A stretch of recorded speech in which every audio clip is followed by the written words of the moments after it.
ఓం సహనా భవతు సహనౌ భునక్తు సహ వీర్యం కరవావహై తేజస్వినావధీతమస్తు మా విద్విషావహై. ఓం శాంతి శాంతి శాంతి. హరి ఓం శ్రీ గురుభ్యో నమః. హరి ఓం.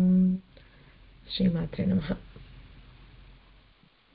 ఓకే, ఇవాళ మనం చెప్పుకోబోయే నామాలు చంపకాశోక పున్నాగ సౌగంధి కలసత్కచ కురువిందమణిశ్రేణి కణత్కోటీర మండిత అష్టమి చంద్ర విభ్రాజ దళికస్థల శోభిత ముఖ చంద్ర కళంకాభ మృగనాభి విశేషక. అట్లీస్ట్ ఈ 4 కంప్లీట్ చేద్దామని అనుకుంటున్నాను, ఎందుకంటే నెక్స్ట్ మొదలు పెడితే మళ్ళీ ఇట్ విల్ బి లాంగర్ కనుక. ఓకే, అందరూ మ్యూట్ చేసేసుకుంటే unless you have a question will get started.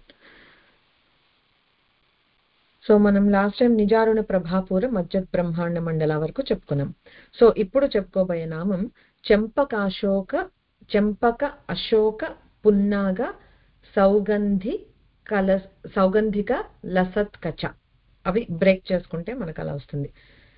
So చంపకాశోక పున్నాగ Saugandhi కలసత్కచ మొత్తం ఒకటే ఏకపాదం అంటారు. షోడశాక్షరి మంత్రం ఇది. చంపకాశోక పున్నాగ సౌగంధి కలసత్కచాయై నమః నమః చెప్పుకుంటే ఒక్కొక్క నామావళి చెప్పినప్పుడు ఓం నమః తోటి చెప్పుకుంటాం. సో మనకందరికీ తెలిసిందే, భగవంతుడు అది ఏ ఫామ్ లో అయినా కానీ దుష్ట శిక్షణ శిష్ట రక్షణ, లేకపోతే ధర్మానికి ఎప్పుడైనా గ్లాని కలిగితే, అగైన్ కలికాలంలో ఇప్పుడు మనం చుట్టూతోనే ఎంతో అధర్మం జరుగుతుంది, ప్రతిదానికి ఒక లెక్క ఉంటుంది. అదేదో థ్రెషోల్డ్ మీట్ అయినప్పుడు తప్పకుండా భగవంతుడి ఆవిర్భావం కలికాలంలో కూడా జరుగుతుంది. సో అలాగా మనం ఎన్నో పురాణాలన్నీ వింటూ ఉన్నాము. అలా ఎప్పుడైనా సరే శిష్టుల్ని రక్షించడానికి, అంటే భక్తుల్ని రక్షించడానికి దేవతలు కూడా దిగి వస్తారు అనేది మనం ఎన్నో ఎగ్జాంపుల్స్ చూసాం పురాణాల్లో.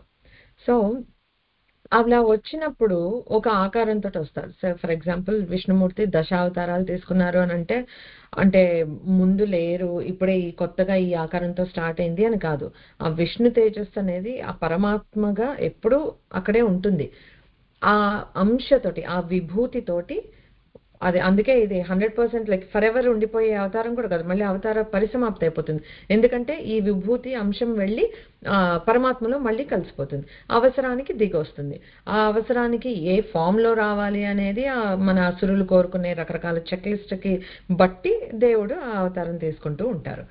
అలాగా సో మనం ఏదో ఇప్పుడు అమ్మవారు శరీరం తీసుకుంది, అవతారం తీసుకుంటోంది చిదగ్ని కుండంలోంచి అంటే ఇదే ఫస్ట్ టైం అమ్మవారు వచ్చింది ఎగ్జిస్టెన్స్ లోకి అని కాదు. మన నామాల్లో చూస్తే కూడా సనాతన, నిత్య అట్లా, అంటే అమ్మ ఎప్పటి నుంచో ఎటర్నల్ బీయింగ్. సో అలాంటి అమ్మ ఒక శరీరం చిదగ్ని కుండంలోంచి వచ్చింది అని అంటేనే మనకు తెలిసిపోతుంది అది మనలాంటి మామూలు శరీరం కాదు అనేది కదా. మనం ఏంటంటే మనకి రిలేట్ చేసుకోవటం ఈజీ కనుక మనం మనలాగే 2 చేతులు కాళ్ళు అలా పెట్టేస్తే, మనంత సైజ్ చేసేస్తే మనకి కొంచెం కాంప్రహెండ్ చేసుకోవటం ఈజీ అవుతుంది కనుక మనం అలా చేస్తాం. సో అది సరే, మొత్తానికి అమ్మవారి అవతారం తీసుకుంటే యూజువల్గా ఏమంటారంటే దేవతానాం రూపం పాదాంగుష్ట ప్రభృతి వర్ణ్యతే. అంటే పాదాంగుష్టం, పాదాల నుంచి మొదలుపెట్టి వర్ణన పైకి చేస్తారు అని యూజువల్గా చేసేది. అంటే ఇప్పుడు మనము రోజు ఇది అంగ పూజ చేస్తాం, అథాంగ పూజ అని చెప్పి మొదలు పెడతాం. ఏం చేస్తాము, పాదో పూజయామి, జానుని పూజయామి, ఊరు పూజయామి, కటిం పూజయామి, అలా ఒక్కొక్కటి చేసుకుంటూ శిరస్సు వరకు వచ్చి అక్కడ ఆగుతాం. అది మనం చేసుకునే నిత్య అంగ పూజ. సో వర్ణన ఎప్పుడైనా చేసినా కూడా యూజువల్లీ పాదాల నుంచి మొదలు పెట్టుకొని పైకి చేస్తారు. బట్ ఇంకొకటి కూడా ఏమంటారంటే పురుష స్వరూపానికైతే అలా కింద నుంచి పైకి చేయాలి. అమ్మవారు అంటే ఒక ఫీమేల్ ఫామ్ తీసుకున్నప్పుడు మాత్రం ఎలా అంటే ఇంకా నీకు పైనుంచి వర్ణిస్తూ మొదలుపెట్టి ఇంకా పాదాల దగ్గర నీ దృష్టి ఉండిపోవాలి. ఇంకా మళ్ళీ పైకి చూడటము, లేకపోతే అమ్మని ఒక సాటి ఆడదానిలాగా చూసేయటం అలాంటివి ఉండకుండా అది కూడా ఒక పద్ధతి ఉంది. బట్ ఇక్కడికి వచ్చి మన కాంటెక్స్ట్ ఏంటంటే అమ్మవారు కింద నుంచి చిదగ్ని కుండంలో నుంచి పైకి వస్తుంది అని చెప్పుకున్నాము.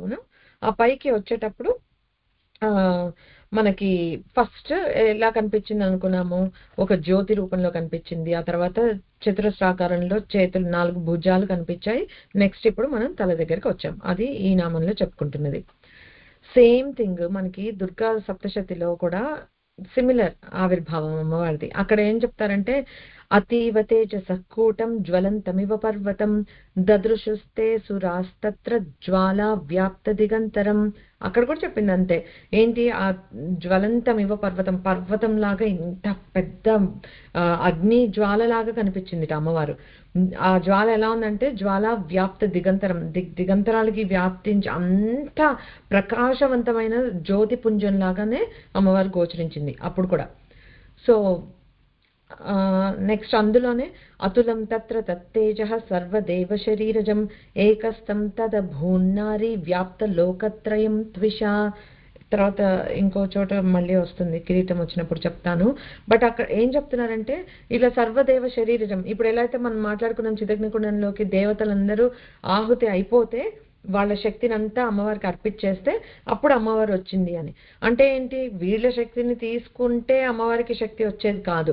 అక్కడ మనం మళ్ళీ ఒక రిమైండర్ కింద ఏం చెప్పుకోవాలి అని అంటే, దానివల్ల ఏదో ఈ శక్తులు నావి అని మనకుండే లిమిటెడ్ శక్తి. ఆఫ్టర్ ఆల్ మనకే ఎంత అహం ఉంటుంది, ఏదైనా ఒకటి చిన్న చేత ఏంటంటే అబ్బో నేను చాలా ఇది అని మనకే ఉంటుంది. అలాంటిది సృష్టి నిర్వహణ కార్యక్రమంలో దేవతలకి చాలా శక్తులు ఉన్నాయి. సో వాళ్ళు ఆ శక్తులు ఒక తన్మయత్వం అయిపోయి ఈ శక్తి నాదే, నా ఇదే అంతా యా నా ప్రమేయంతో ఇదంతా నడుస్తున్నాయి అని వాళ్ళు అనుకునే అవకాశం ఉంటుంది. ఆ అహంకారం నీది కాదు ఇది అని తెలుసుకు రావటమే ఆహుతి చేయటం, త్యాగం చేయటం అంటే ఏంటి, అహంకారాన్ని త్యాగం చేశారు. శరీరం అంటే లిటరలీ మంటల్లో దుక్కేశారని కూడా కాదు. ఆ అహంకారం, వితౌట్ యూ అమ్మ ఐఎమ్ నథింగ్ అనే ఒక రియలైజేషన్ వచ్చి ఒక శరణాగతితోటి నువ్వే మమ్మల్ని కాపాడాలి, వీఆర్ నథింగ్ అని చెప్పి వాళ్ళ అహాన్ని త్యాగం చేశారు. ఆ అహాన్ని త్యాగం చేసినప్పుడు మనకైనా సరే ఏమవుతుంది అంటే దానికి ఎన్నో రెట్ల శక్తి మనకి దొరుకుతుంది. సో మనం ఎప్పుడు గుర్తుంచుకోవాల్సింది ఏంటంటే మనలో ఒక విభూతి, ఒక టాలెంట్ షైన్ అవుతోంది అని అంటే ఇట్స్ నథింగ్ బట్ అమ్మవారి అనుగ్రహం. ఆ ప్రెసెన్స్ ఆఫ్ మైండ్ మనకి ఎప్పుడు ఉంటే కనుక ఇది నాది కాదు అని మనం, అందుకే ప్రతిదీ ఈశ్వరార్పణంగా చేయటం అనేది ఎందుకు అని అంటే అది మాట మాత్రంగా చెప్పటం కాదు, నిజంగానే అసలు మనకు ఒక మనసులో ఒక స్ఫురణ వచ్చిన, ఒక వాక్యాలు ఫామ్ చేయగలిగిన, బయటకు చెప్పగలిగిన, అవన్నీ ఒక అమ్మవారి దయ ఉంటేనే అవుతున్నాయి కదా. సో అలా మనం టోటల్ గా అమ్మ నువ్విచ్చిందే నా నుంచి వస్తుంది అంతే అని మనం అక్నాలెడ్జ్ చేసినప్పుడు అమ్మవారు మనకి ఇంకా ఇస్తుంది. అది నాది అని నేను కూర్చున్నాను అనుకో ఉండదు, ఓహో నీదా అయితే చూస్తానుండు అని అమ్మ ఒక్క పవర్ విత్డ్రా చేసుకుంటే ఏముంది, ఏమీ జరగదు ఇంకా. సో అది అక్కడ జరిగింది. అలాగా అప్పుడు సర్వదేవ శరీరం నుంచి ఏకస్థం తదభూన్నారి, ఒక నారి అంటే అమ్మవారు అవతారం ఇలా దాల్చి వ్యాప్త లోకత్రయం త్విష, 3 లోకాలకి వ్యాపించి అంత ఉంది. సో ఇప్పుడు అది ఎందుకు చెప్తున్నాను అనంటే అమ్మవారి విగ్రహము చిదగ్నికుండం నుంచి ఒక సాకార రూపం దాల్చి వచ్చినంత మాత్రాన మనం చూసే ఈ ఫోటోల్లో వాటిలో లాగా అమ్మవారి సైజు మనంతే ఉంటుంది, ఆకారం కాదు. అమ్మవారు అని మనం మాట్లాడుకుంటే ఒక సాకార రూపం మన ఊహకి అందటం కోసం మాత్రమే. ఒక అబ్స్ట్రాక్ట్ ఇప్పుడు 3 లోకాలు నిండిపోయి ఉంది అని అంటే మనకి కొంచెం కష్టం. సో దానికోసం ఈ వర్ణన అంతా మనకు చేస్తున్నారు. కాకపోతే బాటమ్ లైన్ మనం ఎప్పుడు మైండ్ లో పెట్టుకోవాల్సింది ఏంటి అంటే అమ్మవారు విశ్వ విగ్రహ, అంటే విశ్వం మొత్తం నిండిపోయేంత పెద్ద విగ్రహం కలిది అమ్మవారు. నిజంగా అమ్మవారు వచ్చి మనం ముందు నిలబడితే మనం కాలి గోడు కూడా చూడలేమేమో, అంత విశ్వ విగ్రహం అమ్మవారిది. ఇంకొక విధంగా చూడాలంటే అమ్మవారు మంత్ర స్వరూపం. సో ఆ బాడీ లాగా కనిపిస్తోంది అని అనుకుంటాం, కానీ వాగ్భవ కూటం, శక్తి కూటం, కామరాజు కూటం, శక్తి కూటం, అమ్మవారి స్వరూపాన్ని నెక్స్ట్ రాబోయే నామాల్లో వర్ణిస్తారు. వాగ్భవ కూటం అంటే ఇక్కడ వరకుట, మెడ నుంచి నడుం వరకు కామరాజు కూటం, తర్వాత అక్కడి నుంచి కింద వరకు శక్తి కూటం. అంటే ఏంటి, అమ్మవారు నథింగ్ బట్ ఆ పంచదశికి ఒక ఫామ్ ఇస్తే అదే అమ్మవారు. సో మంత్ర స్వరూపం, విశ్వ విగ్రహ, ఆ రెండు మనం మైండ్ లో పెట్టుకుంటే మరి ఈ సాకారం అంటే ఈ వర్ణనల దగ్గరే ఉండిపోకర్లే. కాకపోతే అమ్మవారి కరుణ అనుగ్రహం ఉంది కనుక చక్కగా ఆ రూపాన్ని ధ్యానించుకోవటానికి మనకి ఒక రూపం కావాలి కనుక దానికి ఆలంబనగా ఉంటుందని ఇట్లాంటి అవతారాలు అన్నమాట. సో అలాగా వచ్చింది. ఇప్పుడు ఇక్కడ నామం ఏంటి? చెంపకాశోక పున్నాగ. చెంపకం అదే ఒక పువ్వు, అశోకం ఒక పువ్వు, పున్నాగ సౌగంధిక అంటే చెంగల్వ పూలు అంటారు. ఈ 4 పువ్వులు అమ్మవారి తలలో అలంకరించుకొని లసత్ సౌగంధిక లసత్ కచ. లసత్ అంటే మెరుస్తూ అంటే అలంకరించుకొని చాలా బ్రైట్ గా చాలా బాగున్నాయి అని, ప్రకాశిస్తున్నాయి అని. కచ అంటే శిరోజాలు. ఓకే, సో అమ్మవారి శిరోజాలు ఎలా ఉన్నాయంటే ఈ 4 పువ్వులతోటి అలంకరింపబడి చాలా థిక్ గా చాలా నల్లగా చాలా బాగున్నాయట. సో కేశాలు అంటే వనస్పతులు అని అంటారు. వనస్పతులు అంటే ఏంటంటే మొత్తం వృక్ష జాతి, పుష్ప జాతి వీటన్నిటిని కలిపితే ఆ వనస్పతి అనే వర్డ్ వాడతారు. అవన్నీ ఈ అమ్మవారి శిరోజాల నుంచే వచ్చాయి. అందుకే వాటికి సహజంగా ప్రతి చెట్టుకి ఏదో ఒక ఉపయోగం. దేనికి ఉపయోగపడని చెట్టు ప్రపంచంలో ఉండదు. అసలు అమ్మ సృష్టిలోనే ఉపయోగపడని వస్తువు అనేది ఏది లేదు, ఇంక్లూడింగ్ ఒక బండరాయి. దాని ఉపయోగం ఎవరికి తెలుసు? మేబీ దాని కింద దాక్కుంటున్న వార్మ్స్ కి తెలుసేమో. ప్రతిదీ మనకు ఉపయోగపడితేనే అది ఉపయోగమైనది, లేకపోతే లేదు అని మన స్టాండర్డ్స్ తోటి దాన్ని క్రెడిట్ చేయలేం మనం. అమ్మవారి సృష్టి అంటేనే అది ఉపయోగం ఉండే ఉంటుంది. అలాగే పుష్పాలు కూడా ఆ సుగంధం కానీ ఆ ప్రెటీనెస్ కానీ ఎలా వచ్చాయి అని అంటే అది అమ్మవారి సృష్టిలో భాగం కనుకనే. సో ఇప్పుడు ఈ పువ్వుల్లో ఉండే ఆకర్షణ ఏంటి? ఒకటి చూడటానికి బాగుంటాయి, ఇంకొకటి సువాసన. బేసిక్ గా పువ్వులు అట్రాక్ట్ చేస్తాయి, మనల్ని అట్రాక్ట్ చేస్తాయి, తుమ్మెదల్ని అట్రాక్ట్ చేస్తాయి. బట్ మనం కూడా మంచి పువ్వుల్ని చూస్తే అబ్బా ఎంత బాగుంది అని అనుకుంటాం. ఇంకా అదేదో సువాసన కల పువ్వు అయితే ఇంకా అలా పెట్టుకొని వాసన చూస్తూ ఉంటాం కదా. సో ఆ అట్రాక్షన్ అనేది పువ్వుల్లో ఉంది. సో ఇక్కడ సింబాలిక్ గా ఇప్పుడు అమ్మవారి రూపవర్ణన ఎంత సాకారంగా చెప్తున్నా కూడా ప్రతి దాని వెనుక సింబాలిజం ఏంటి అనేది చూడటమే కదా మనం ఇక్కడ ఈ సెషన్ లో చేస్తున్నది, to understand the hidden meaning basic గా. సో ఇప్పుడు ఈ 4 వేటికి చిహ్నాలంటే అట మన అంతఃకరణాలకి.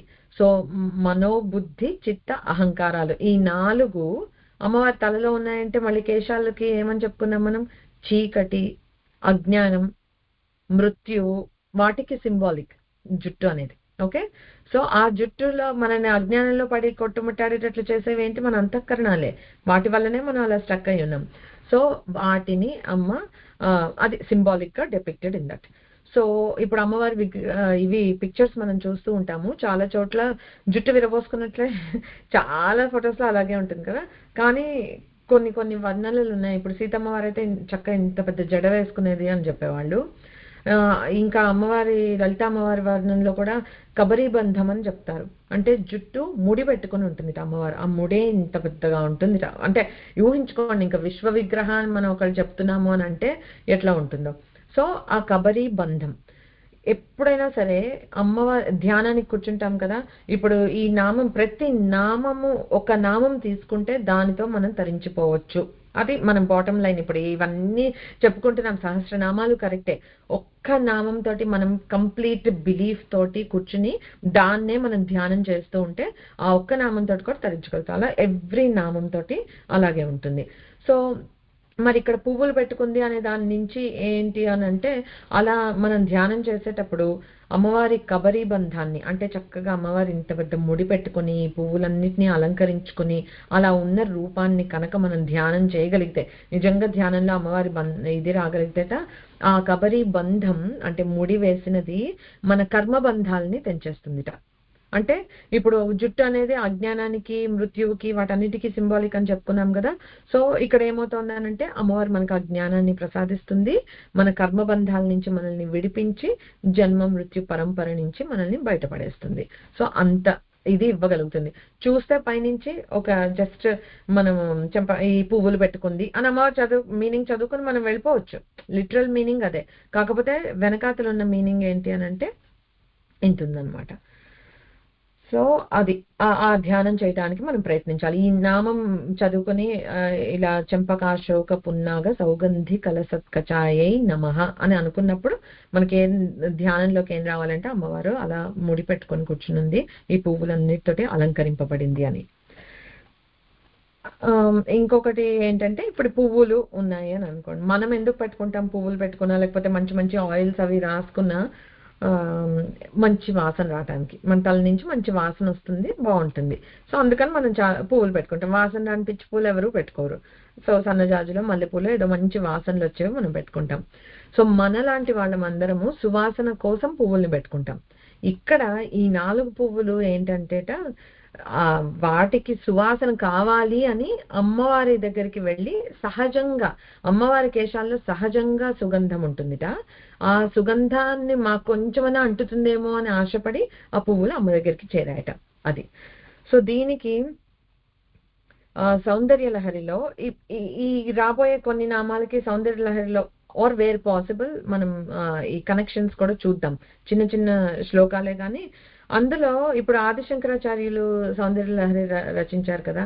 ఎంత కవిత్వం అంటే ఇప్పుడు మనం ఈ వశిన్యాది వాగ్దేవతలు చెప్పిన లలితా సహస్రనామం కూడా చూస్తే కవిత్వం. అబ్బా ఎంత బాగా వర్ణనకి, ఎప్పుడైనా సరే వర్ణనకి ఒక భావుకత్వం ఉండాలి, లేకపోతే చప్పగా ఉంటుంది ఏదైనా వర్ణించడం అని అంటే. ఇలా ఇలా ఎగ్జాంపుల్స్ ఎలాంటివి చెప్తున్నారు, ఎట్లా ఊహిస్తున్నారు, ఆ భావం ఏంటి అనేవి చూస్తే నిజంగా కవిత్వం ఇంత బాగుందా అని అనిపిస్తుంది. సో సౌందర్య లహరిలో ఉన్న ఇది శ్లోకం ఏంటంటే, ధునోతు ధ్వాంతం నస్తులితదలితేందీవరవనం ఘనస్నిగ్ధశ్లక్ష్ణం చికురనికురుంబం తవ శివే యదీయం సౌరభ్యం సహజముపలబ్ధుం సుమనసో వసంత్యస్మిన్ మన్యే వలమదనవాటీ విటపినాం. ఏం చెప్తున్నానంటే ధునోతు ధ్వాంతం అంటే, ధునోతు అంటే పూర్తిగా పారద్రోలుతుంది, ధ్వాంతం అంటే అజ్ఞానాన్ని పూర్తిగా పారద్రోలేస్తుందిట. ఏంటి? అమ్మవారి జుట్టు ఘన స్నిగ్ధ శ్లక్ష్ణం చికుర నికురుంబం తవ శివే అంటే నీ థిక్గా వేవ్స్ లాగా ఇలా ఒత్తుగా ఉన్న ఈ నల్లటి జుట్టుని చూస్తే అజ్ఞానం పోతుంది. సేమ్ అదే మీనింగ్ మనం ఇప్పుడు చెప్పుకున్నదే, పోతుంది అని చెప్పారు. యదీయం సౌరభ్యం, ఇది యదీయం సౌరభ్యం సహజం ఉపలబ్ధం సుమనసో. సుమనసో అంటే పువ్వులు. ఆ అమ్మవారి దగ్గర ఆ సౌరభ్యం సహజంగా ఉన్న దానికోసం అని చెప్పి ఇంద్రుడి ఈ దేవతా వనాల్లో ఉండే పువ్వులన్నీ తప్పిస్తూ ఉంటాయట. అబ్బా ఎవరైనా వచ్చి శచిదేవో లేకపోతే ఎవరో వచ్చి మమ్మల్ని కోసుకొని అమ్మవారి దగ్గరికి తీసుకెళ్తే బాగుండు, లేకపోతే అబ్బా మేము ఈ దేవాలయం వనంలో పట్టుకున్నాం, అదే అమ్మవారి దగ్గరికి వెళ్తే మాకు కొంచెం ఈ సువాసనలు వస్తాయి అని చెప్పి అలా కలవరిస్తూ ఉంటాయట పువ్వులన్నీ. అంటే ఎంత ఊహ చేయటం, ఎంత కవిత్వం అంటే ఎట్లా ఉంటుంది అని అంటే, ఇట్లా సహజంగా ఈ ఉన్న పరిమళం అలా ఊహించుకొని ఈ పువ్వులు ఇలా మాట్లాడుకుంటున్నాయి అని. సో ఇప్పుడు పుష్ప విలాపం అందరూ విని ఉంటారు కదా ఘంటసాలది, అది అలాంటి విలాపం ఇది. అరే నేను దేవుడి దగ్గరికి అమ్మ దగ్గరికి వెళ్ళలేకపోయానే అని చెప్పి. సో అదొకటి ఉంటుంది. ఇంకా నాకు కరెక్ట్ గుర్తు రావట్లేదు, ఒకటి ఏదో స్టోరీ ఉంటుంది. ఒక పూజారి గారు ఉంటారు, ఆయన అమ్మవారి భక్తుడు, చాలా గొప్ప భక్తుడు అనమాట. అయితే ఆయన ఏదో రాస్తూ ఉంటే, సరే ఆయన ఏ పద్యం రాసినా కూడా ఇది అమ్మవారు నాకు ఇచ్చిన ప్రసాదమే, అమ్మ స్ఫురణకి తెప్పిస్తోంది, నేను రాస్తున్నాను, నాదేమీ లేదు అన్నట్లు అలా రాసే టైప్ ఆఫ్ కవి అనమాట. సో ఆయన అలా రాస్తూ ఉంటే ఒకసారి ఏదో పద్యం రాస్తూ ఆయన మధ్యలో ఆపి, ఏదో అవుతుందబ్బా something he couldn't finish it. ఆ రోజు రాత్రి పక్క రోజు మార్నింగ్ రాజు దగ్గరికి వెళ్ళాలి, ఆయన ఇది చదివి వినిపించాలి. సో పొద్దున్న లేచేటప్పటికి అది కంప్లీట్ చేసి ఉంటుంది.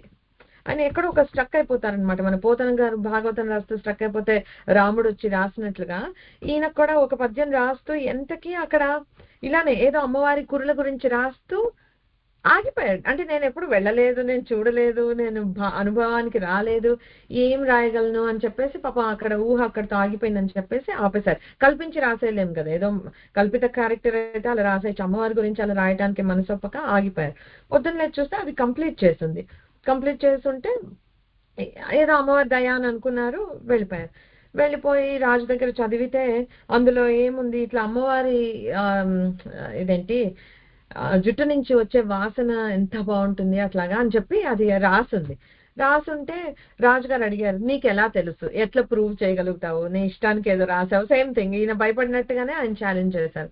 చేస్తే అప్పుడు ఫైనల్ గా అది శివుడికి మాత్రమే తెలుస్తుంది, ఇంకెవరికి తెలుస్తుంది? అక్కడ అమ్మవారి ఇది ఎలా ఉంది, అమ్మని టచ్ చేస్తే ఎట్లా ఉంటుంది, ఇంకా తర్వాత వస్తుంది మనకి అమ్మవారి ఊరులు ఎవరు ఎలా చెప్పగలరు అసలు, శివుడు తప్పిస్తే, అలా అన్నమాట. సో అది శివుడు వచ్చి రాసి పెట్టారనమాట. రాసి పెడితే ఇంకా అప్పుడు అలా ఆకాశవాణి ద్వారా అలా తెలుసుకుంటే అప్పుడు అందరికీ ఆయన ఎంత భక్తుడు అని అర్థమైంది. సో అలాగా సహజంగా ఉంటుంది అని ఎవరు చెప్పారు మనకి అంటే, ఇదిగో ఇలాంటి ఎగ్జాంపుల్లో శివుడే ఎప్పుడో చెప్పాడు కనుక మనకు తెలిసింది, లేకపోతే మనం అక్కడ ఉన్నామా చేసామా అలా అన్నమాట. కొన్నేమో ఊహ చేయటం, ఇట్లాగా ఓ ఇప్పుడు ఈ పువ్వులన్నీ ఇలా అనుకుంటున్నాయి అంటే అన్ని పువ్వులా అనుకున్నాయో లేదో అదొక అందమైన ఊహ చేయటం. సో ఇప్పుడు మనము తల దగ్గరకు జుట్టులోకి వచ్చేటప్పటికి పువ్వులతో అలంకరించుకుంటాం కనుక మనం క్లోజ్ గా రిలేట్ చేసుకోగలమని చెప్పి, and you will notice going forward ఈ వశిన్యాది వాగ్దేవతలు ఇచ్చిన ప్రతి ఎగ్జాంపుల్ అలాగే ఉంటుంది. ఏవో చిన్న చిన్న ఎగ్జాంపుల్స్ ఈ మెటీరియల్ వరల్డ్ లో మనం కొంచెం రిలేట్ చేసుకోగలిగేవి అక్కడి వరకు తీసుకెళ్తాయి, బట్ అది పరమం కాదు. ఇప్పుడు ఇక్కడ చంపకాశోక పున్నాగా అంటే ఆ 4 పువ్వులే పెట్టుకుంది అమ్మవారు అన, అమ్మవారికి ఏం తక్కువ? అసలు ఆ కైలాసంలో మణిద్వీపంలో ఉండే పువ్వులు అసలు మనం చెప్పగలమా? అలాంటి పువ్వులు ఎన్నెన్నో పెట్టుకుంటుంది. జస్ట్ మనకి ఇవి కొంచెం అర్థం చేసుకోగలము, ఊహించుకోగలం కనుక మనం కూడా ఇవి ఎగ్జాంపుల్ చెప్పారు అని అనుకోవచ్చు. సో ఆ విధంగా ఆ పుష్పాలన్నీ కలవరిస్తూ ఉంటాయి. సో మనం దీని నుంచి మనకు వచ్చేది ఏంటంటే అమ్మవారి ధ్యానం చేయగలిగితే కనుక మనలో ఉండే అజ్ఞానం తొలగిపోతుంది. ఆ చీకటి ఎప్పుడు defines ignorance, darkness is equal to ignorance. మనకి రజ్జు సర్ప భ్రాంతి అని చెప్తారు కదా, అక్కడ ఇగ్నోరెన్స్ అంటే ఆ చీకటి వల్లనే అది తాడా పామా అనేది మనకు తెలియలేదు. లైట్ ఎప్పుడు వచ్చినా జ్ఞానానికి సింబాలిక్ గా వాడతాము. సో ఆ లైట్ వేస్తే ఇట్స్ వెరీ క్లియర్, అది సర్పం కాదు తాడే అనేది తెలిసిపోయింది, భయం లేదు ఏమి లేదు. తెలియనంత వరకు, ఇగ్నోరెన్స్ లో ఉన్నంత వరకు అది ఏమిటో తెలియదు, అది తాడే అయినా కూడా చూడటానికి పాములా అనిపిస్తోంది అనుకుంటాము, ఎక్కడ లేని భయాలు మనకు వచ్చేస్తాయి. సో ఆ అజ్ఞానాన్ని అమ్మవారు దూరం చేస్తుంది, ఇంకా బాగా సాధన పండితే మనకి కర్మబంధాలని కూడా విడిపిస్తుంది. అది ఈ నామం. ఇది అగైన్ ఇప్పుడు కొన్ని నామాలు వరుసలు అయిన తర్వాత నేను మళ్ళీ రికార్డ్ చేసి పంపిస్తాను, బట్ ఆర్ సండే అన్నా కలుద్దాం. విల్ డెఫినెట్లీ ప్రాక్టీస్, ఎందుకంటే ఇవన్నీ ఏకపాద నామాలు బ్రేక్ చేయకుండా చెప్పాలి. బ్రేక్ చేస్తే కొన్ని చోట్ల మీనింగ్ అంత బాగా రాదు, కొన్ని అయితే అసలు మీనింగ్ మారిపోతుంది. సో ఏకపాదం అన్న ప్రతిదీ షోడశాక్షరి అంటే అలానే చదవటానికే మనం నేర్చుకుందాం కరెక్ట్గా. ఓకే, సో కురువింద మణిశ్రేణి కనత్కోటీర మండిత, అది 16 అక్షరాలు, మళ్ళీ షోడశాక్షరినే.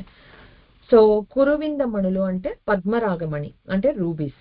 సో ఆ రూబీస్ కురువింద మణి శ్రేణి అంటే వరుస, ఒక లైన్ లో అలా అమర్చబడి ఉన్నాయట. కనత్ కోటీర మండిత, కనత్ లసత్ ఇవన్నీ ఏంటంటే ప్రకాశిస్తున్నా అనే మీనింగ్, అలా గ్లో అయిపోతుంది, రేడియంట్ గా ఉందని. బంగారం వర్ణంలో అలా మెరిసిపోతున్న ఇది పెట్టుకొని, కోటీరం పెట్టుకుని, మండిత అంటే అలంకరింపబడింది. మండపం అంటే అలంకరణ చేసేది, మన దేవుణ్ణి ఆహ్వానించడానికి అట్లా మాట్లాడతాం కదా. సో మండిత అంటే అలంకరింపబడింది అంటే ఏంటి, ఈ పద్మరాగమణులు అంటే రూబీస్ ఒక లైన్ లో పేర్చబడి చక్కగా మెరిసిపోతున్న బంగారు కిరీటం ఒకటి పెట్టుకుని అమ్మవారు పెట్టుకుని ఉంది, అందంగా మెరిసిపోతుంది. అలా ఊహించుకోండి మీరు అమ్మవారిని. అయితే ఇక్కడ కోటీరం అని అన్నారు చూసారా, అది కొత్త వర్డ్.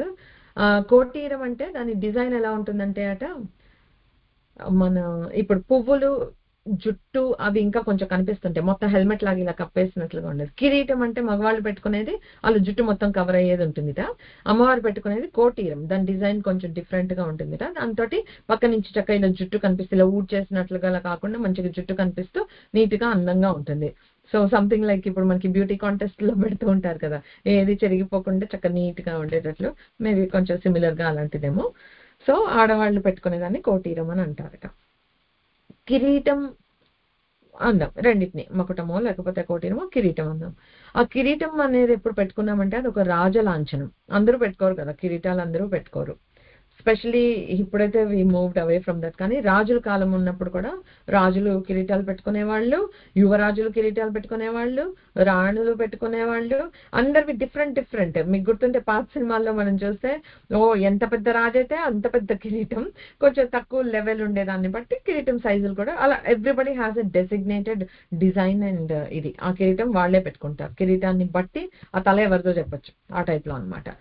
సో అది రాజలాంఛనం ఒకటి. తర్వాత ఏదో గెలిచాము అని గుర్తు. ఓకే, సో అమ్మవారి కూడా ఏదో గొప్పది గెలిచి ఉంటుంది కదా, అందుకే కిరీటం పెట్టుకుంది. ఏం గెలిచింది అమ్మవారు? శివుడినే గెలిచింది. అది అసలు చెప్పుకోవాలంటే, అంటే శివుడు అనేవాడు ఒక యోగి. ఓకే, ఎంత కష్టపడి అమ్మవారు శివుడిని సాధించిందో. సో దానికి కిరీటం. లేదా ఒక మహారాజ్నిగా శ్రీమత్ సింహాసనేశ్వరి, శ్రీ మహారాజ్ని అయిన అమ్మవారు, మహారాజ్ని అంటేనే చెప్పుకున్నాం అమ్మవారి పాలన ఎలా ఉంటుంది అనేది. మరి ఆబ్వియస్ గా కిరీటం పెట్టుకోవాలి కదా అమ్మవారు అంటే. సో అలా దానికి గుర్తు అనమాట. ఈ విశ్వ విగ్రహ అనే అమ్మవారి కిరీటాన్ని వర్ణించడం సాధ్యమా? అసలు ఎంత అసాధ్యం కదా. విశ్వ విగ్రహ అంటే అమ్మవారే ఎక్కడో ఉంటుంది. అసలు ఎలా మనం ఊహించుకోగలుగుతామో ఇంకా మనకు తెలియదు. బట్ ఎవరో మనకి ఇలాగా వర్ణనలు చేసిన వాళ్ళు ఉన్నారు కనుక మనం అది చెప్పుకుందాం. అగైన్ ఇక్కడ ఒకటి సౌందర్య లహరిలో ఇంకొక శ్లోకం ఉంది.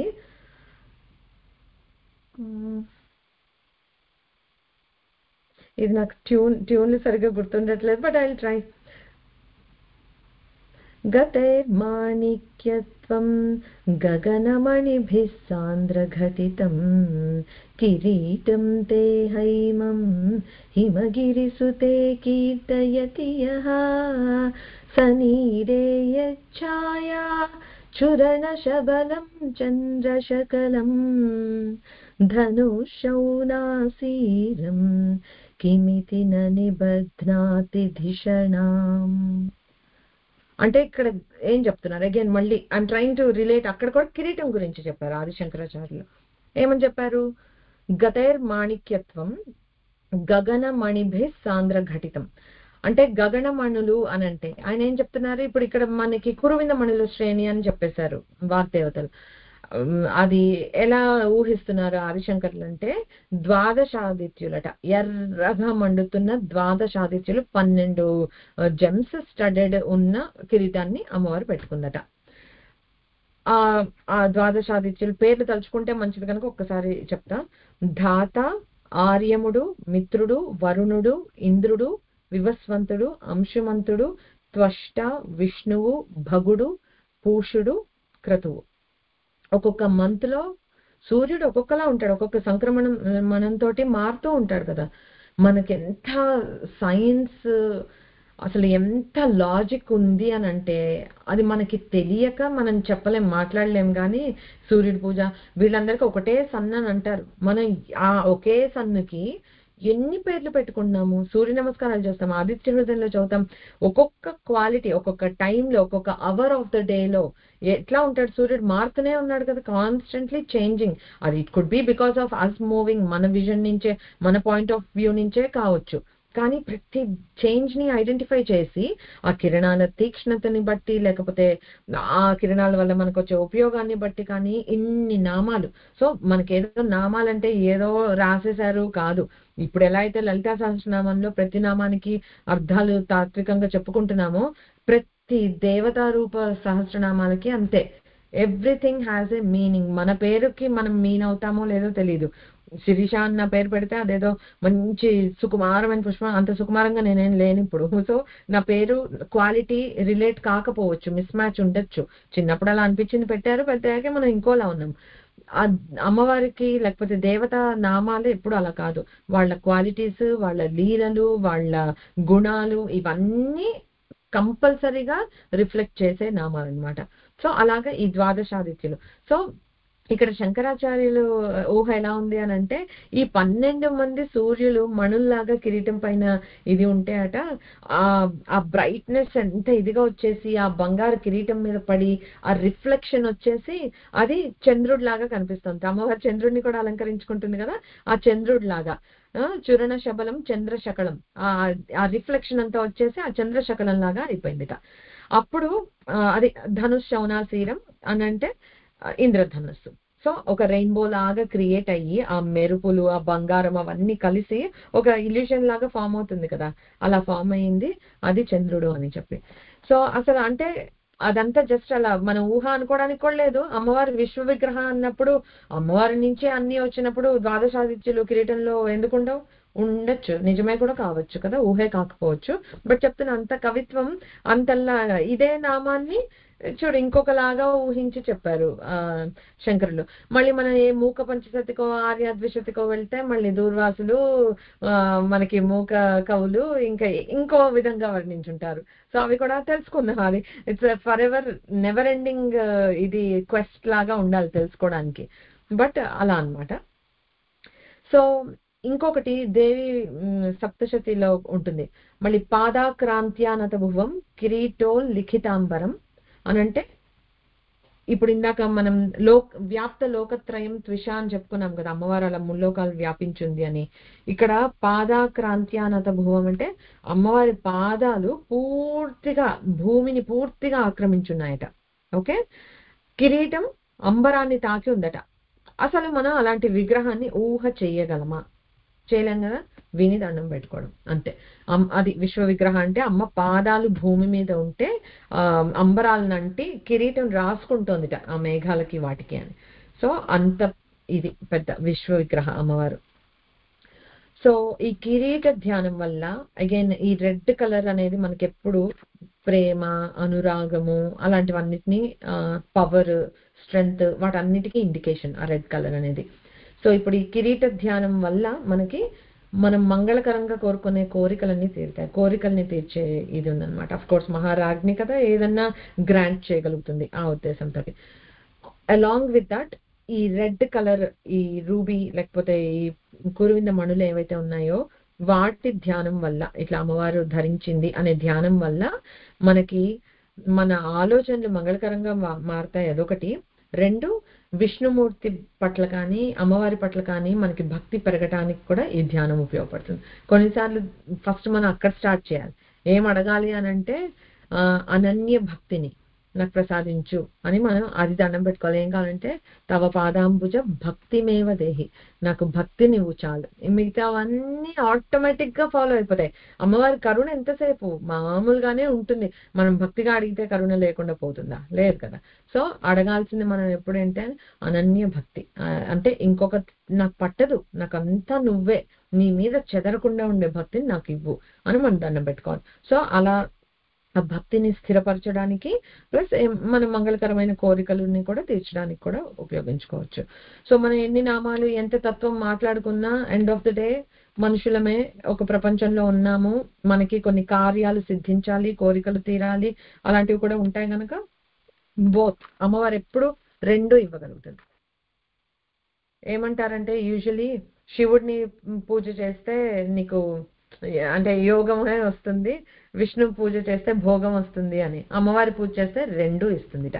ఇవి అది ఎలా చేస్తుంది అమ్మవారు అని అంటే మనకి భోగాలు ఇస్తూనే వాటికి మనం బద్ధులం అయిపోకుండా అడిక్షన్స్ అట్లా లేకుండా, ఓకే ఇచ్చిందా లగ్జరీ ఉందా ఫైన్ అన్ని ఇప్పుడు వదిలిపెట్టేసి మనం సన్యాసం స్వీకరించేసి వెళ్ళిపోక్కర్లే. యోగిగా ఉండటం అని అంటే అంటకుండా ఉండటం. ఓకే నాకు ఇవాళ ఒక మెత్తటి పరుపు దొరికింది, పడుకున్నాం, బానే ఉంది. రేపు ఎక్కడికో వెళ్ళాము, బెడ్ సరిగా లేదు, పడుకుంటాం, నో ప్రాబ్లం, కంప్లైంట్ చేయకూడదు. సో అలాంటివి మనకి అమ్మవారు నేర్పిస్తుంది, స్వతహాగా మనకే వచ్చేస్తాయి. That is the kind of change will see in our cells. ఈ ధ్యానం చేస్తూ అమ్మవారినే పట్టుకుని ఉంటే మనకు అవన్నీ ఆటోమేటిక్ గా వచ్చేస్తాయి. ఓకే, నెక్స్ట్ నామం అష్టమి చంద్ర విభ్రాజ దడిక. ఓకే, మళ్ళీ నేను అంటే స్లోగా వెళ్ళాలని బ్రేక్ చేస్తున్నాను కానీ షుడెంట్ బ్రేక్ ఇది. అష్టమి చంద్ర విభ్రాజ దడిక స్థల శోభిత. ఎందుకు బ్రేక్ అని నేను క్విక్ గా రియలైజ్ అయ్యానంటే అది నేను ఊరికే కౌంట్ రాస్తూ అట్లా గ్యాప్ ఇచ్చాను, కానీ అక్కడ అలా బ్రేక్ చేయొద్దు. ఎందుకంటే విభ్రాజత్ అళిక స్థల. ఓకే, అలా విడదీస్తే అలా చదవాలి, ఎందుకంటే అళిక అనేది పాల భాగానికి ఓకే. సో అది మనం దళిక అంటే ఇట్ డజంట్ మీన్ ఎనీథింగ్, మీనింగే మారిపోతుంది. అందుకని ఎప్పుడు అలా బ్రేక్ చేయొద్దు. ఎలా రిథంలో మనకి ఎలా అయిపోతుంది, అష్టమి చంద్ర విభ్రాజ దళిక స్థల శోభిత, చాలా మంది అలా చదువుతూ ఉంటారు. సో అది కరెక్ట్ కాదు. నిజంగా నీకు తప్పదు, నేను అక్కడ ఊపిరి తీసుకోవాలి, నాకు ఆగట్లేదు అని అంటే అష్టమి చంద్ర విభ్రాజత్ అళిక స్థల శోభిత అని చదవచ్చు, కొంచెం కంటిన్యూటీ ఉండేటట్లు. బట్ ప్రాక్టీస్ ఎట్లా చేద్దామనంటే మొత్తం కలిపి ఒకటే లైన్, అష్టమి చంద్ర విభ్రాజ దళిక స్థల శోభిత, శోభితాయై నమః, షోడశాక్షరి మంత్రం ఇది కూడా. ఇది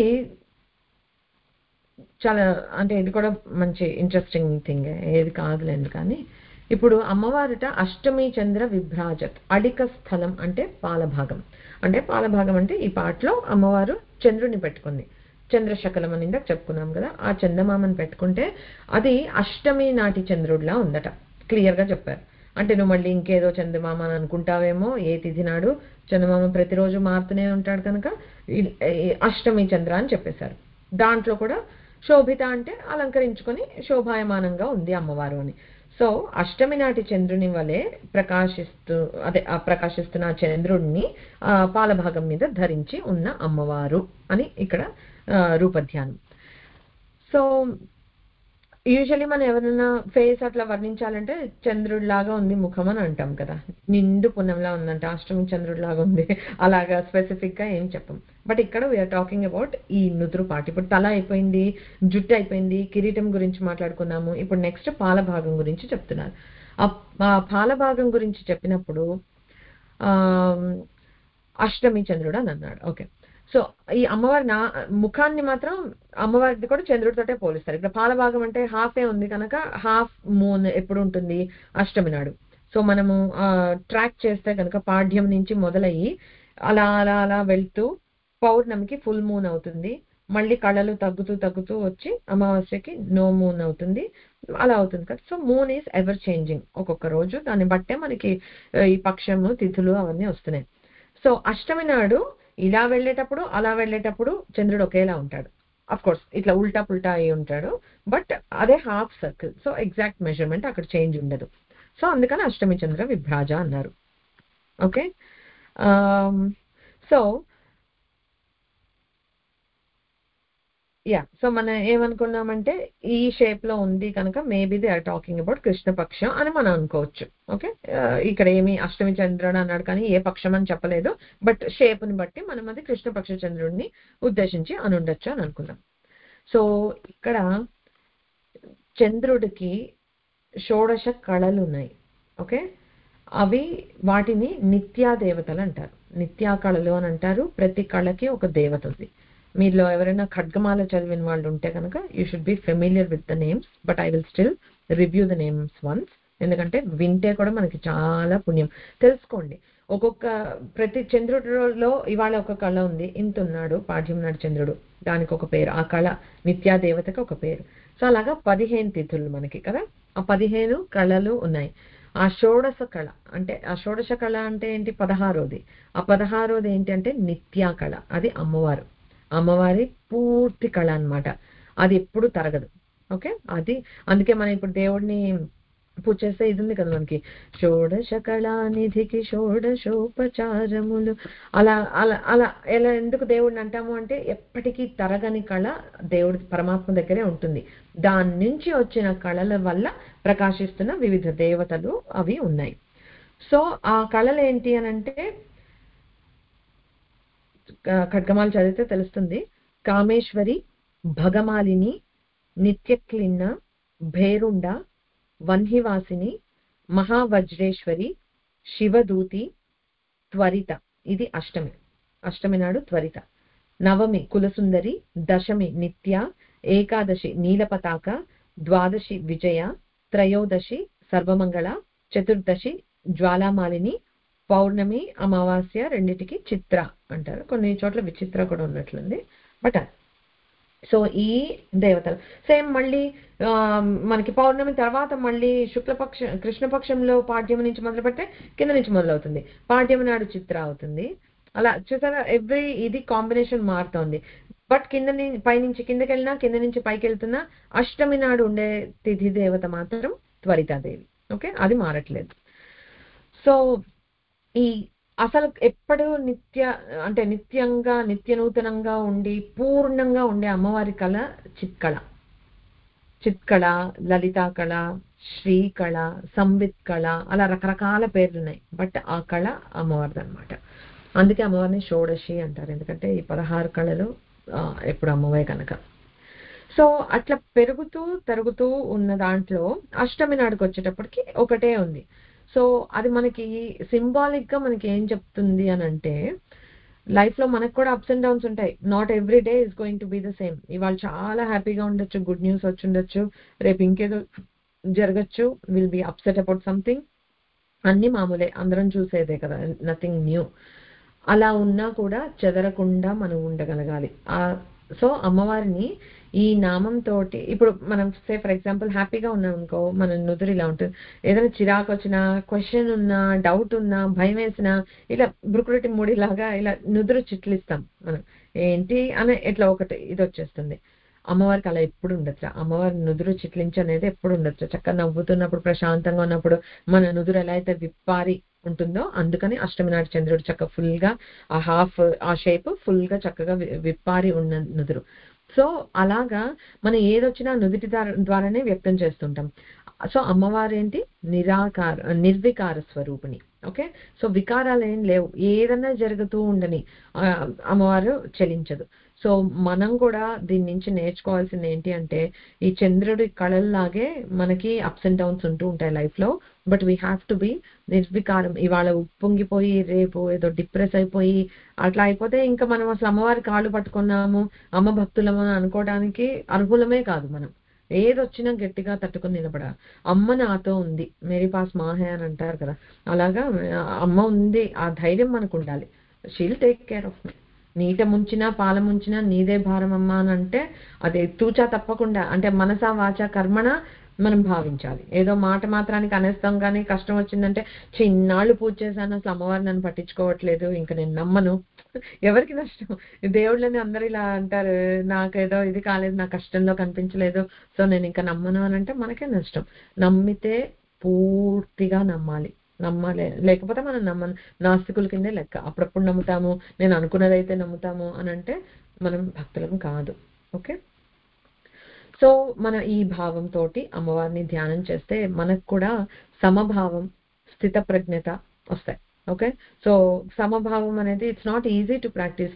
నేను నా పిల్లల్ని చూసినంత ప్రేమగా పక్కన వాళ్ళ పిల్లల్ని చూడలేము, అనుకుంటాం కానీ కాసేపు చూడగలమేమో, but through thick and thin ఆ డిఫరెన్స్ అనేది వచ్చేస్తుంది. సేమ్ థింగ్, మన ఇంట్లో వాళ్ళతో ఉన్నట్లు బయట వాళ్ళతో ఉండలేము, మన అమ్మతో ఉన్నట్లు ఇంకొక అమ్మలతోటి ఉండలేము. అలాగా అలా లేకుండా ఈ అమ్మవారిని ఈ నామంతో ఉపాసన చేస్తేట సమభావం వస్తుంది. అంటే ఎవరిలో చూసినా వీళ్ళలో ఉన్నది కూడా అమ్మవారే కదా. సో ఇది నిజంగా ఇలాంటి చిన్న చిన్నవి ఎలా అప్లై చేసుకోవచ్చు అంటే మనం సమభావం. అగైన్ నాకు అత్తయ్య గారు లేరు, బట్ అసలు చెప్తున్నాను, ఉంటే కనుక అమ్మ అత్త ఏంటి డిఫరెన్స్? మన మన ఇంటిని పుట్టింటిని వదిలిపెట్టుకుని వచ్చి 20 ఇయర్స్ 25 ఇయర్స్ మన లైఫ్ ఉన్న అమ్మని వదిలి ఇంకో అమ్మ దగ్గరకు వచ్చాము అనే ఫీలింగ్ మనం పెట్టుకొని మనం అలా చేస్తే ఏ అత్త మాత్రం ఇండిఫరెంట్ గా ఉంటారు? సో ఆ సమభావం అన్నమాట. మనం ఎలా ప్రాక్టీస్ చేయగలమంటే, అమ్మ అయినా అత్తగారైనా మావయ్య గారైనా నాన్నగారైనా నాకు ఒకటే, మన మాతృపితృ స్వరూపాలే వాళ్ళు కూడా. సో ఆ సమభావం మనకు అలా వస్తుంది. నెక్స్ట్, డిస్క్రిమినేషన్ అనేది ఉండదు మనకి ఫ్రెండ్స్ మధ్యలో కానీ, వీళ్ళు బాగా ఉన్నవాళ్ళు, వీళ్ళు లేని వాళ్ళు, వీళ్ళు ఈ క్యాస్ట్, వాళ్ళు ఆ క్యాస్ట్, డిస్క్రిమినేషన్ ఏమి ఉండదు. అందరినీ సమంగా ట్రీట్ చేస్తాం. అలా చిన్న మనం చేసుకుంటూ పోతే కొన్ని ఏంటంటే న్యాచురల్ గా ఏది వచ్చేసేయదు. నిన్నటి వరకు మనం ఒకలా ఉన్నాం, ఇవాళ రోజు నేను ఇది విన్నాను కనుక నేను మారిపోవాలి, అలా రాదు మార్పు. మార్పు అనేది ఎప్పుడు ప్రయత్నం చేస్తేనే వస్తుంది. అందుకే పూజ, ఈ ఉపాసన వీటిని సాధన అన్నారు. సో నువ్వు సాధన చెయ్యాలి, ప్రయత్నం చేస్తూ ఉంటే ఎప్పటికైనా సిద్ధి లభిస్తుంది, మార్పు వస్తుంది. అప్పుడు స్థిత ప్రజ్ఞత కూడా ఆటోమేటిక్ గా వస్తుంది. ఏది జరిగినా అమ్మవారి ప్రసాదం, నా మంచికే జరిగింది, నేను ఇప్పుడు చూడలేకపోతున్నాను, బట్ ఏదో బిగ్గర్ గుడ్ ఉండే ఉంటుంది అని యాక్సెప్టెన్స్ అనేది బాగా వస్తుంది.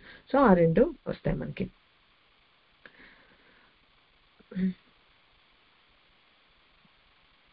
ఓకే, నెక్స్ట్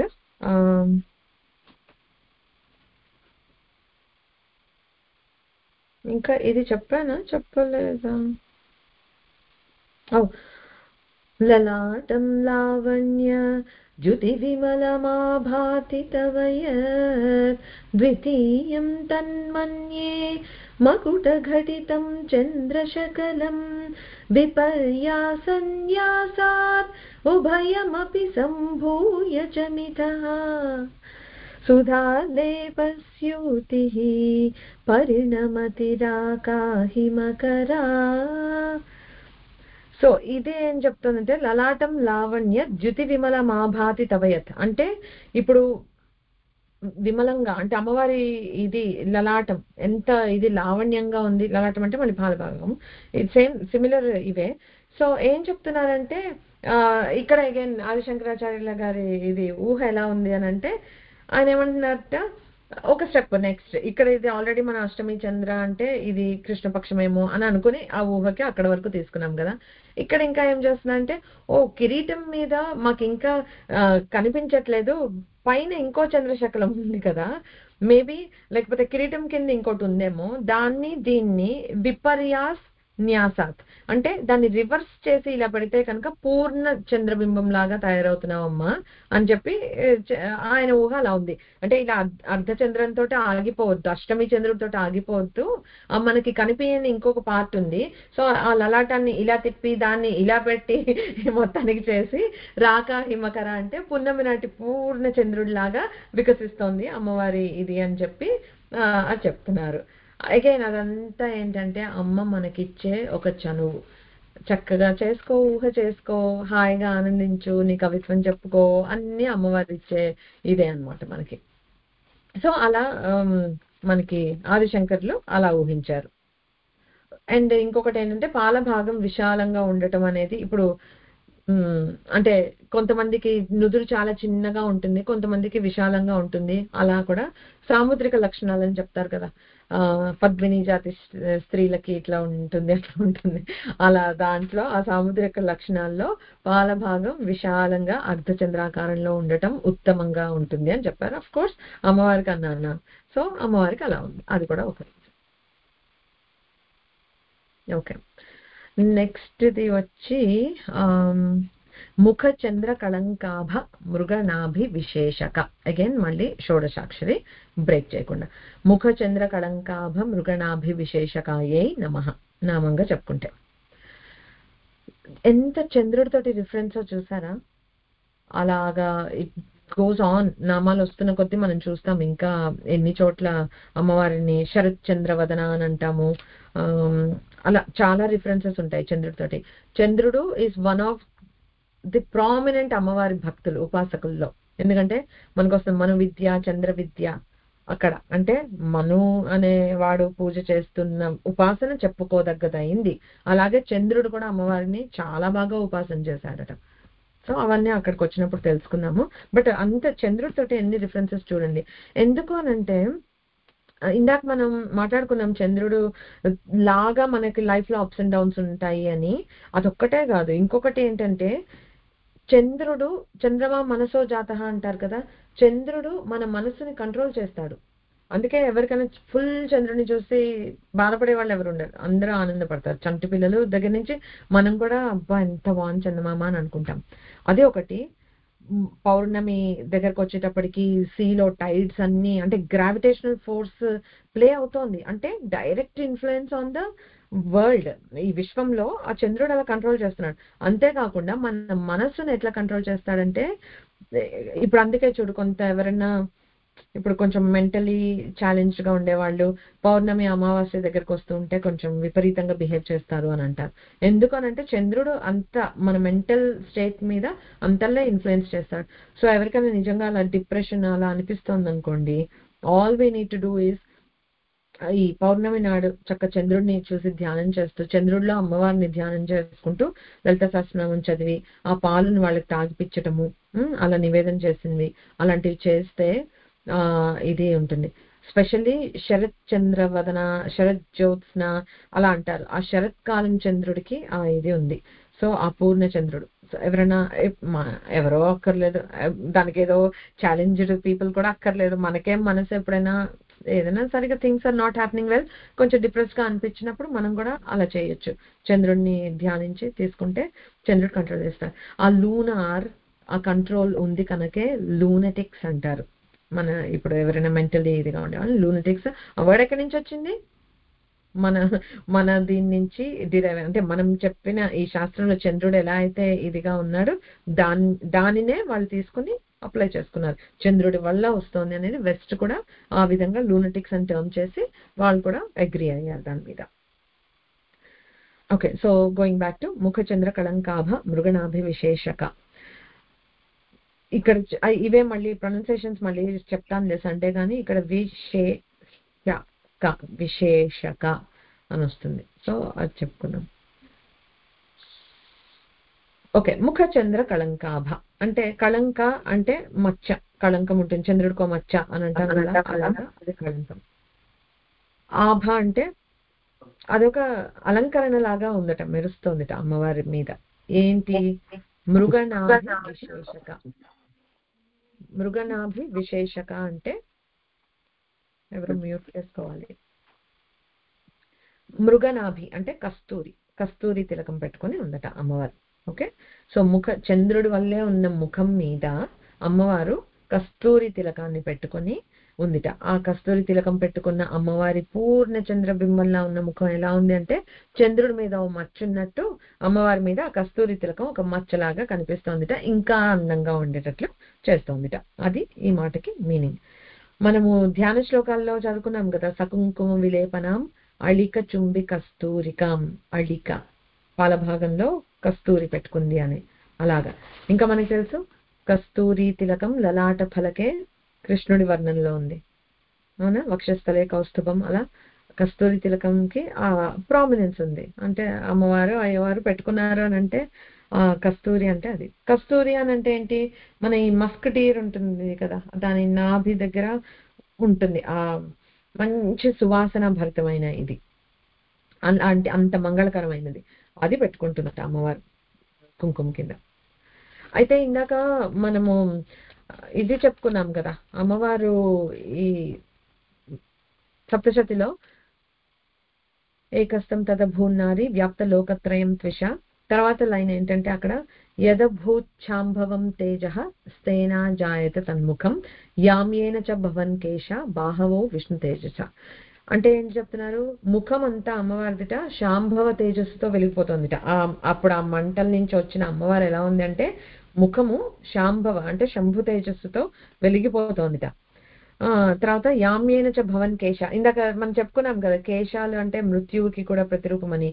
అవి అక్కడ ఏ శక్తి ఉంది? యముడి శక్తి కేశాల్లో ఉంది. ఓకే, యముడి తేజస్సు కేశాల్లో. బాహవో విష్ణు తేజస, బాహుల్లో విష్ణు తేజం ఉంది. ఆయన స్థితికారుడు అని అంటాం కదా, సో స్థితి చేయడానికి ఆ శక్తి బాహుల్లో విష్ణు శక్తి ఉంది. సో ఇక్కడ అమ్మవారి ముఖం శంభు తేజస్సుతోటి వెలిగిపోతూ ఉందట. సో ఆ చంద్రబింబం లాగా ఉంది. ఆ కస్తూరి తిలకం చాలా పరిమళ భరితంగా ఉంటుందట. ఇప్పుడు అసలు అమ్మవారు ధరించే ప్రతీది, అంటే కస్తూరి తిలకం కానీ, పాపిట సింధూరం కానీ, లేకపోతే నవిలే తాంబూలం కానీ, అసలు అమ్మవారి బాడీ నుంచి కానీ మొత్తం సుగంధభరితం, పరిమళ భరితంగా. లాస్ట్ వీక్ చెప్పుకున్నట్టున్నాం కదా, సుగంధిం పుష్టివర్ధనం అంటే శివుడు అలా వస్తూ ఉంటేట అలా వాసనలు సువాసనలు ముందొస్తాయట. అలానే అమ్మవారైనా అంతే, మంచి ఉపాసకులు ఇంట్లో కుంకుమ వాసన వస్తూ ఉంటుంది అట్లా అంటారు. సో అలా మాంగళ్య భరితమైన ఇవన్నీ ధరించి ఉంటుంది, అంత పరిమళ భరితంగా ఉంటాయి అవన్నీ. మనం బొట్టు పెట్టుకునేది ఈ లలాట మధ్యస్థానం, అంటే అది ఆజ్ఞాచక్ర స్థానం, తెలుసు కదా మనకి. ఇలా షట్చక్రాలు అలా దాటుకొని వస్తూ ఉంటే ఆజ్ఞాచక్రం తర్వాత ఇంకా మిగిలింది సహస్రారమే. ఓకే, సో మనం నిజంగా అమ్మవారి ఈ నామం పైన ధ్యానం చేయగలిగితే, ఇక్కడ ధ్యానాన్ని నిలపగలిగితే, మన ఆజ్ఞాచక్రంలో అమ్మవారిని స్థిరపరచుకొని మనం ధ్యానం చేసి అమ్మవారి పాలభాగాన్ని మనం దర్శించగలిగితే అట we are very close to attaining మోక్షం అని అంటారు. ఎందుకంటే నెక్స్ట్ ఇంకా సహస్రారం ఒకటే గేట్, ఇది అయిపోయింది అని అంటే ఇంకా శివశక్తి ఐక్య రూపిణి అంటే ఇక్కడ ఉంటుంది అమ్మవారు. ఆ సహస్రారంలో ఇద్దరు ఉంటారు. అక్కడికి చేరుకోవడానికి 1 స్టెప్ అవే అన్నట్లుగా అంత దూరం వెళ్ళిపోయాం. సాధనలో అంత దూరం వెళ్ళిపోతాం ఒకవేళ మనం అది అటెండ్ చేయగలిగితే. మన పోటీ వాళ్ళకి పాసిబుల్ కాకపోవచ్చు. అది కూడా ఎలా అంటే ఒక్కొక్క చక్రాన్ని భేదించుకుని ఇంకా ముందు వస్తాయి మనకి, అప్పుడు చెప్పుకుందాంలే, తొందర లేదు. బట్ అప్పుడు వచ్చినప్పుడు మనం తెలుస్తుంది ఎలా షట్చక్రాలు ఒక్కొక్క గ్రంథి ఎలా విడుతూ వస్తుంది, వచ్చాక ఎలా వస్తామని. బట్ అమ్మవారిని అలా ఆజ్ఞాచక్రంలో అలా చేస్తాం. ఈ పైనదంతా చంద్రమండల స్థానం అన్నమాట. సో ఇదంతా ఇంకా దీని తర్వాత ఇంకా నెక్స్ట్ స్టెప్ దేవుడే అంటే ఈ స్థానం మొత్తాన్ని పరమపదం అనే అంటారు. అందుకని ఇట్ ఈస్ వెరీ ఇంపార్టెంట్. కుంకుమ కానీ విభూతి కానీ గోపీచందనం కానీ అలా ఈశ్వర భక్తికి చిహ్నాలైనవి ధరించడం అనేది అందుకు ఇంపార్టెంట్. ఎందుకంటే ఈ ప్లేస్ని మనం ఖాళీగా పెట్టకూడదు, ఏదో ఒకటి మనం కంపల్సరీ పెట్టుకున్నాలి. బొట్టు బిళ్ళలు పెట్టుకుంటే ఏమీ రాదు, కుంకుమ కస్తూరి అలాంటివి పెట్టుకోవాలి. ఓకే, తర్వాత ఇంకొక మీనింగ్ చూద్దాం. ఇప్పుడు మృగనాభి అంటే అది చెప్పుకున్నాం కదా, కస్తూరి అని చెప్పుకున్నాం. మృగము అని అంటే మనకందరికి తెలిసిందే, యానిమల్ని మృగాలని అంటాము, లేకపోతే జింకని కూడా మృగనయని అంటే జింకలాగా కళ్ళు ఉన్నాయి, లేడీలాగా కళ్ళు ఉన్నాయి అట్లా అంటాం. సో మృగం అంటే ప్రత్యేకించి లేడీ, యానిమల్ మీనింగ్స్ ఉన్నాయి. ఇంకొక అర్థం ఏంటి అంటే మృగముకి మార్గం. ఓకే, మార్గం అనేది ఒక మీనింగ్. ఇంకో మీనింగ్ ఏంటంటే ఉన్నది లేనట్టుగా అనిపించే భ్రమ, దానికి కూడా మృగానికి మీనింగ్ అట. లేకపోవటం, అసలే లేకపోవటం కూడా దానికి మీనింగ్ అట. ఎన్ని మీనింగ్స్ ఉన్నాయి చూడు ఒక మృగము అనే మాటకి. అయితే ఎందుకు అలా అంటారు అని అంటే కూడా దానికి మీనింగ్ ఉంది. మన మృగం అని ఆ జంతువులను ఎందుకంటారు, లేకపోతే లేడీని ఎందుకని అంటారు అంటే అది ముందు పారిపోతూ వేటగాడికి మార్గనిర్దేశకత్వం చేస్తుంది ఎటు వెళ్ళాలి అని చెప్పేసి, అందుకని మార్గాన్ని చూపిస్తుంది కనుక దాన్ని మృగం అని అన్నారు. ఓకే, సిమిలర్లీ ఎండమావులు, మన ఎడారిలో ట్రావెల్ చేస్తూ ఉంటే మనకి ఎండమావులు కనిపిస్తాయి. అదిగో అక్కడ నీళ్లు ఉన్నట్టు అనిపిస్తాయి కానీ లేదు, అంటే భ్రమ. దాన్ని కూడా మృగము అని అంటారు. అందుకే మృగతృష్ణ అంటారు కదా, ఆ వర్డ్ అలా వచ్చిందనమాట. సో మనకి అట్లా కనిపిస్తుంది భ్రమలాగా, అక్కడికి వెళ్తాం తీరా ఏమీ లేదు, but that keeps us going. So అదే ఒక మీనింగ్. సో భ్రమ కూడా మృగం. దీని నుంచే మృగ్యము అనే మాట వచ్చింది. ఈ మృగము నుంచే డిరైవ్ అయింది మృగ్యము. మృగ్యము అంటే అసలే లేదు అని, అంటే ఏంటి, మాయలేడి, అది అసలు లేనే లేదు, అది కల్పించుకున్న మాయ అంతే. సో అలా అన్ని మీనింగ్స్ ఉన్నాయి. మృగంకి ఏంటి మీనింగ్ అని అంటే ఒకటి మార్గం చూపించేది, 2 భ్రమ, 3 అసలు లేనే లేకపోవటం. సో ఇప్పుడు ఇందులో మార్గం చూపించేది అని ఒకటి తీసుకుందాం మనం. మనకి తెలియాల్సిన జ్ఞానం ఎప్పుడు మనకన్నా ముందుంది, అంటే we have to reach that కదా. ఆ నాలెడ్జ్ అనేది ఉంది అక్కడ, ఎప్పటి నుంచో ఉంది, వేదాల నుంచి వచ్చింది, పురాణాల్లో వచ్చింది. ఆ జ్ఞానం అంతా చక్కగా ఓపెన్ సోర్స్ అక్కడ అవైలబుల్ ఉంది, మనం వెళ్ళాలి. ఓకే, సో మనకి మార్గాన్ని చూపిస్తుంది ఎటు వెళ్ళాలి అనేది. సో అందుకని ఆ జ్ఞానం కూడా మృగమే. ఓకే, అలా చూస్తే ఇప్పుడు నాభి అంటే ఏంటి, కేంద్రం. ఇప్పుడు బాడీలో కూడా కేంద్రం, centre, navel is the centre part of our body. So ఇప్పుడు మనం చెప్పాలంటే గరిమనాభి అంటాం, gravity, centre of gravity. So ఆ సెంటర్ అన్నమాట నాభి కేంద్రం అంటే సెంటర్. సో ఈ తెలుసుకోవాల్సిన జ్ఞానానికి కేంద్రం ఏంటి, అమ్మవారు. అది ఇక్కడ మృగనాభి విశేషక అంటే అది ఆ హిడెన్ డీప్ మీనింగ్ ఏంటి అని అంటే అదనమాట. సో మనం తెలుసుకోవాల్సిన జ్ఞానానికి అమ్మవారే కేంద్రం. సో అమ్మవారే ఇస్తుంది, అమ్మవారే నేర్పిస్తుంది. సో అలా మనం ఇప్పుడు ఆజ్ఞాచక్రం అగైన్ మళ్ళీ అది జ్ఞానానికి సంబంధించిన ప్లేసే. ఓకే, సో ఇప్పుడు కొంతమంది గురువులు శిష్యుల్ని ఇనిషియేట్ చేయడానికి అందులో చాలా టైప్స్ ఆఫ్ ఇనిషియేషన్స్ ఉంటాయి. ఒకళ్ళకి మనము ఉపదేశం చేస్తున్నాము అని అంటే కొంతమంది కాలి బొటన వేలు నుంచి, కొంతమంది తలపై చేయి పెట్టి, కొన్ని పెద్ద పెద్ద మహాయోగులు అయితే చాక్షుషి, కళ్ళతోటి చూస్తే చాలు వచ్చేస్తాయి వాళ్ళకి, అలాగా. కొంతమంది ఇలా ఆజ్ఞాచక్రానికి బొటన్ వేలు ఆనిచ్చి ఎనర్జీ పాస్ అవుతుంది అనమాట. సో ఇది సెంటర్ పాయింట్ ఫర్ ఎనర్జీ, ఆ జ్ఞానానికి, ఆ మృగానికి, అంటే ఆ జ్ఞానం అని చెప్పుకున్నాం కదా. సో దానికి ఈ ఆజ్ఞాచక్రం అనేది సెంటర్ పాయింట్, అది ఇంకొక మీనింగ్. సో రామకృష్ణ పరమహంస కూడా వివేకానందుడికి ఉపదేశం ఇచ్చినప్పుడు ఇలానే ఇచ్చారట, ఆజ్ఞాచక్రాన్ని తాకి ఆయన ఎనర్జీని ఈయనకి ఇది వచ్చేటట్లు.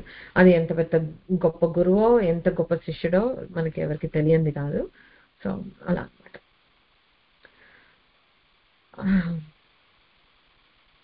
ఓకే. ఇదొకటి చెప్పేసి ఎండ్ చేసేస్తాను అగైన్. నా ట్యూన్ అసలు నేనేదేదో పాడేస్తున్నాను కానీ ఏదో సౌందర్యలహరి శ్లోకాలు ఏదో. తనోతు క్షేమం నసవదనः సౌందర్యలహరీ పరీవాహ స్రోత సరణిరివ సీమంత సరణి వహంతి సింధూరం ప్రబల కవరీ భారతిమిరా ద్విషాం బృందై బంధీ కృతమివ నవీనార్క కిరణం. ఇది ఇక్కడ ఏం చెప్తున్నారంటే ఆదిశంకర్లు అమ్మవారి పాపెట్లో పెట్టుకున్న సింధూరం. ఇది నేను ఎందుకు యాడ్ చేయాలనుకున్నానంటే నెసెసరీలీ ఇది బొట్టు గురించి కాదు కానీ ఆ సింధూరం గురించి. మళ్ళీ మనం అది రాము కదా ఇంకా కిందకి అలా వెళ్ళిపోతే మొత్తం తత్వంలోకి వెళ్ళిపోతాం ఇంకా. So I wanted to also touch upon this. ఇక్కడ ఎలా ఊహిస్తున్నారంటే అంటే అంత వర్ణన ఇదంతా. అమ్మవారి మొహం ఎలా ఉందంటే సౌందర్య లహరి అంటే సౌందర్య లహరి ఇట్ సెల్ఫ్ ఈజ్ అమ్మవారి సౌందర్యం లహరి. ఇప్పుడు ఒక పాండో లేకో అంటే వాటర్ ఈజ్ స్టాగ్నెంట్, అందులో ఫ్లోయింగ్ కాదు. So water could get stagnant, అక్కడ ఫ్రెష్ వాటర్ ఉండదు. రివర్ ఫ్లో అవుతూ ఉంటుంది కదా, ఆ ఫ్లోయింగ్ వాటర్ ఎప్పుడు ఫ్రెష్ గా ఉంటుంది. అలాగా ఆ లహరి అలా లహరిలాగా సాగుతూ ఉండే సౌందర్యం నిత్య యవ్వనంగా నిత్య నూతనంగా ఉంటుంది. మనది అలా కాదు, చాలా రోజులు మనం ఒకలాగే ఉంటాం కదా, మనకు తెలుసండి. We only deteriorate with age. అమ్మవారికి అలా కాదు, ఎప్పుడు సౌందర్య లహరిలా వస్తుంటే ఏమంటున్నారంటే వహంతి సింధూరం.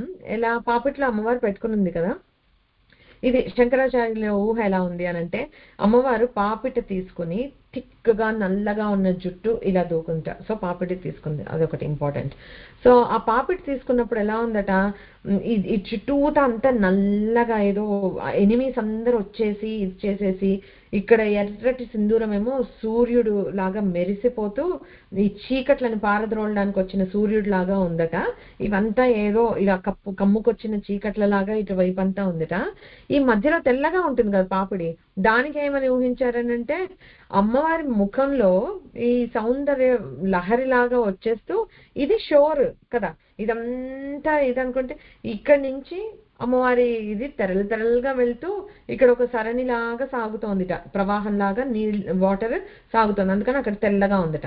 ఆ సౌందర్యం అంత ఎక్కువైపోయి అమ్మవారి ముఖం నుంచి అలా వెళ్తూ ఉంటే, అలా నది పారుతూ ఉంటే చుట్టూతా చీకట్లు కమ్ముకుని సూర్యుడు ఉదయిస్తున్నట్లు సింధూరం ఉండి ఆయన అలా ఊహ చేశారు. సో ఊహకి అంతేమీ లేదు. అమ్మవారిని అలా మన చక్కగా ఆ తత్వాన్ని అర్థం చేసేసుకొని రూపాన్ని చక్కగా ఇలా భావించుకోవటంలో తప్పేమీ లేదు. సో సింధూర తిలకాంచిత అని మనకి ఇంకో నామం వస్తుంది. బట్ అది సింధూరానికి ఉండే వాల్యూ ఏంటి అని అంటే అది మంగళకరమైన ఇది. ఈ నల్లగా మనకి చెప్పారు అదంతా మాయ. ఈ సింధూర ధ్యానం చేస్తే ఏమవుతుందంటే ఇప్పుడు ఈ కబరి బంధం లాగే ఆ అజ్ఞానం నుంచి మనకి ఈ ఎర్రటి సూర్యుడు సింధూరం జ్ఞానం ప్రసరింపచేసి మన అజ్ఞానాన్ని పారద్రోలుతాడు అని చెప్పి చెప్పుకోవచ్చు. think I'll stop here. ॐ पूर्णमदः पूर्णमिदं पूर्णात् पूर्णमुदच्यते पूर्णस्य पूर्णमादाय पूर्णमेवावशिष्यते. ॐ शान्ति शान्ति शान्तिः. हरिः ॐ श्रीगुरुभ्यो नमः. हरिः ॐ. श्रीमात्रे नमः.